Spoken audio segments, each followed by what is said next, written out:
We continue our weekly land report segment with the American Society of Farm Managers and Rural Appraisers. Immediate past president of the group, Mark Peterson, joins us now for an industry update. Mark, always a pleasure. Thank you so much for being here. During your last segment, you had described some of the challenges that cranberry growers have faced over the years. So let's talk about the current conditions of the growing crop. What are we seeing? Yeah, well, thank you, Suzanne, and a very happy Valentine's Day to you. Just as a reminder, it takes about 18 months for cranberries to mature. So basically when they're harvesting the existing crop, next year's crop is growing. So winter months are really crucial for growers. What they need to do is they need to flood the bogs so that they can form ice that'll insulate the growing berries. And then it also is a time to allow them to come in and do winter marsh sanding to rebuild the beds.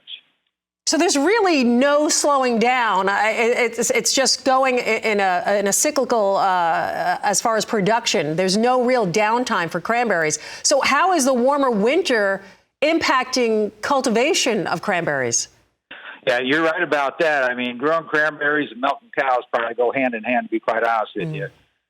We've had the warmer weather this winter, so really the cranberry growers in particular in Wisconsin didn't get enough snow and ice or cold weather to make ice until January. So they're kind of struggling there a little bit, but they've gotten sufficient ice now, and they're trying to maintain it. Although the temperatures kind of rise a little bit, as long as they can keep down in the 20s at night, they can keep that ice in place and keep the berries insulated. Mark, your thoughts for the 2024 crop? What do you think?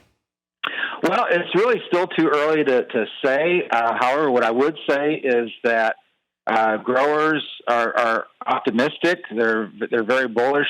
They've suffered a few years ago some pretty low prices in the $10 to $15 per barrel.